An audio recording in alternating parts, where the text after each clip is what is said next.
You're supposed to be napping. Napping. Close your eyes.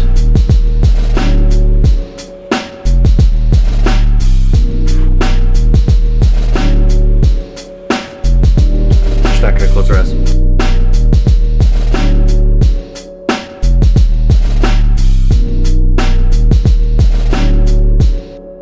More stuff that we need to talk about this homeschooling thing. So you got to get on the same page as your spouse. You guys need to be a team, which we talked about last time. Teamwork. Homeschooling, the team is really, really critical. If you're not both on the same page and stuff, then you're gonna have a really, really hard time getting through it. Hold on. Fan was totally like making all that noise. Is that better? Can you hear me better? She's supposed to be sleeping. She's not sleeping. You're not sleeping. Over the years I've accumulated a lot of books, as you can see, and I had a book, one particular one that was related to homeschooling that was really, really helpful for me. That was helpful. I just can't find it.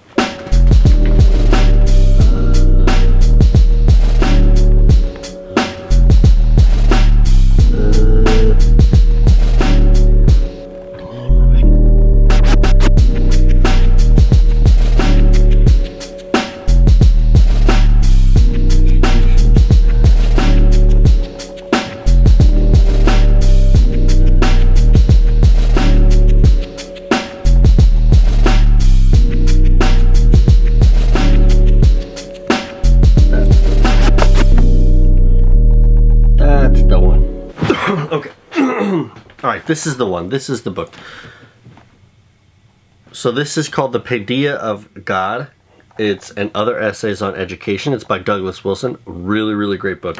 Highly recommend it. So, you know, kind of like we had talked about in the last episode, didn't really think too much about what was going on in the homeschool, what was going on in my homeschool, because I just wanted my wife to take care of it. And then I actually started getting some books on the subject, on actually about homeschooling, and it changed my whole perspective. It changed the entire way that I started thinking about homeschooling in general. And this is really where everything started to take off.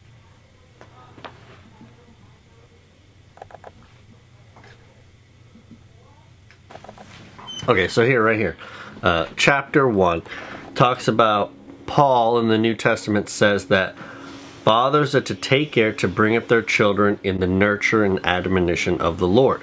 People think largely bringing your children up in the nurture and admonition of the Lord, that just means I'm a Christian, I'm a dad, I'm an extreme dad, you know, and that's true, and it just has to do with godly fatherhood. But really, what Doug Wilson is talking about here is he says, specifically requiring Christian education for Christians. This is so important. This is super important.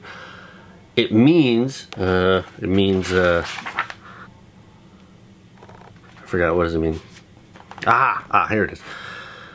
Ephesians 6:4, which is what that verse comes from, Paul is requiring Christian fathers to provide their children with the paideia of the Lord. Paideia.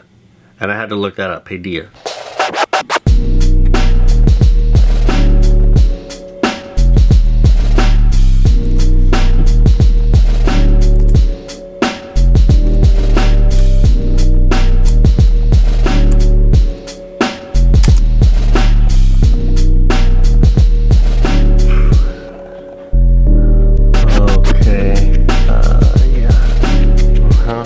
Wikipedia.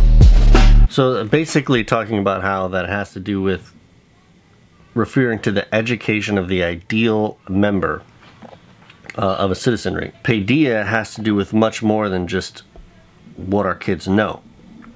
It has to do with the entirety of the educational process that's happening with our families. Everything that they're learning about. Everything. So it's much, much more than just what happens between the hours of 8 a.m. to 3 p.m. What it has to do with is the complete, total enculturation of a person. Everything that they do, everything that they are, everything that they say, So while the academics are a portion of a person's education, it's not the sum total of it. It's not the substance of it. And this is the critical thing that really revolutionized my homeschool, is that I realized I was responsible for creating culture. That the cultural influence that my family had, that was what I was trying to communicate. That was what I was trying to inculcate them in. Saturated Christian culture. But this is going to cause problems. I really need to do something about my hair. Let's see. Alright, we got to fix this. Corbin! Corbin! He's working on the fence. Yes, you do. He's working on the fence? Yes. I need somebody to cut my hair. Can I do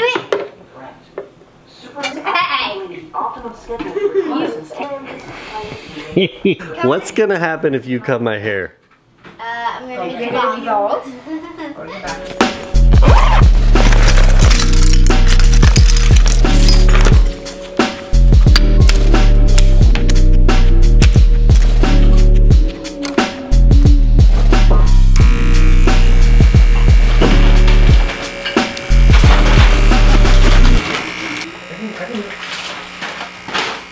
You gonna do it? Okay. Whew. That'd have been bad. Medium fade? Yep. Medium fade with a trim A trim? on top. Okay. Don't mess up.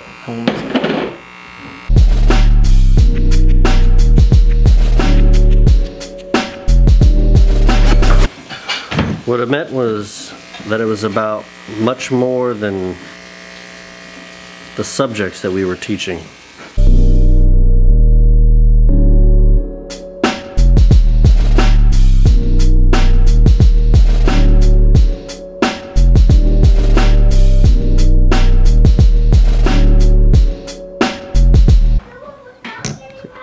Perfect fade.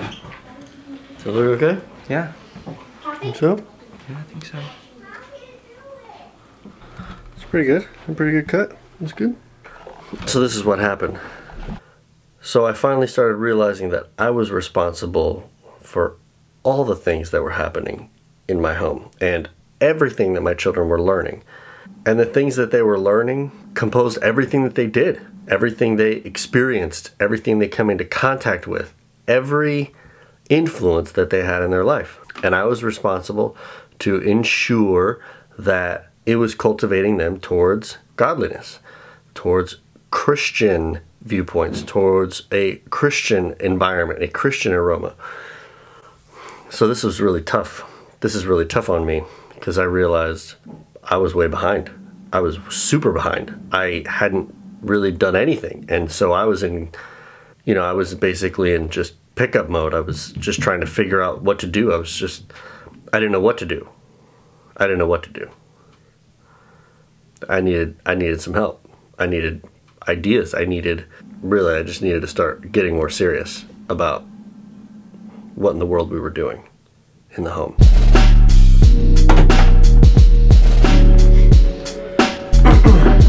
The first thing I did was I started getting more books on the subject of homeschooling. More stuff that was really comprehensive, an all-of-life type approach to homeschooling, Christianity stuff, things like that in general. So, you know, we were kind of searching for whatever.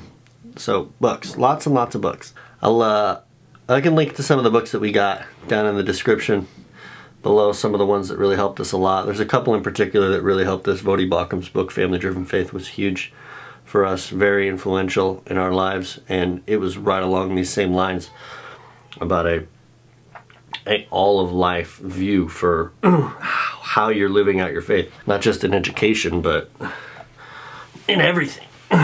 We just started changing everything. We're just changing everything in our life. And what we did in our homeschooling was just part of it. It just became one piece of the puzzle. One of the most important things about teaching our children became teaching them about the faith. which was a huge problem because I didn't know very much about my faith.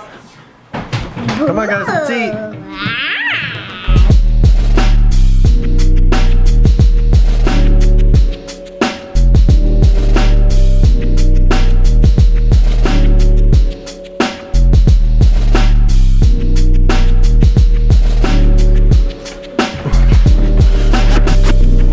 So excited about what I'm about to show you. This is really, really cool. This is really important. I've been working on something for a really long time, and it hasn't been just me. I couldn't have done it alone. I needed a lot of help, so I had to get some help. Ready? Cool. So these are my oldest kids, Ellie and Corbin, and they helped out with this next thing that we've been working on, typing and proofreading. It came in the mail. We're about to show it to you. I'm really excited about it. Are you ready? Let me show it to you. Whoa, okay. I don't know how that ended up on my chest like that. Anyways, but it's here. It's here. This is really cool. This is really cool. Okay, are you guys ready? Mm-hmm. Yes. I'm excited to see this. Okay, I'm super excited. Whoa, check this out. Whoa. Very cool. Do you guys see this?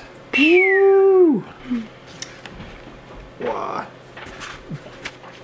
So this is a catechism that we've been working on. It's something that was really, really critical to our family when we were a lot younger, and we really enjoyed our catechism, and we just beat the heck out of it. So we wanted to make a catechism for other families because we had just a really great time doing the catechism and spending time together as a family. We just really loved it, really enjoyed it. So this is a Bible memory and catechism book that we have made. It's called Building Foundations. It's book 1. It's for ages 2 through 9. We haven't finished books 2 and 3 yet, but we have these ones ready to go. So I was super excited about this too because we got it in the English Standard Version. Well, the only problem that we had with our old catechism was that it was in like the New King James. I think it was New King James. Yeah, it was the New King James, which wasn't really helpful for us because we wanted to use the ESV. This one is in the ESV. Psalm 122 verse 1, I was glad when they said to me, let us go to the house of the Lord. So this is really good. It's got a lot of other helps in here. Bible memorization things for kids. Hymns that they can learn also. So for 2 to 3 year olds, they're learning the doxology and the Gloria Patria. Just so much really good stuff in here. And then at the back, it's got the catechism, question and response. Some things about the children's catechism before, some of the old ones that we've used, didn't have as many of the Trinitarian aspects that we wanted, so we really wanted to emphasize the Trinitarian stuff. The triune nature of God, because it's really important. So we kind of really brought that into more focus and clarity. But man, this is just so great. So I'm hoping that everybody gets a chance to see this. So this is going to be available on our website. You can get it there in a PDF, and then it's going to be on Amazon really soon. You can just have it, 2 days shipped straight to your door, and it'll be in the Kindle ebook too. So pretty much any way you want to digest it. I'll make sure to put links in the bottom of this video so you guys can see what it is. But the important thing that I want you guys to take away with is that there's so many great things happening in your family, and what you're doing in your homeschool involves absolutely everything that you surround yourself with. And so I recommend for you that you have a lot of good tools. Check the books out that are in the description, and then get yourself some tools to help you out. And then if the catechism will help you guys out, I highly recommend that you guys go to our website and pick that up as well. Okay? So I hope you guys enjoyed this. It was a good video. Thanks so much for being a part of it. Make sure you like, comment, subscribe, and share with all your friends, okay?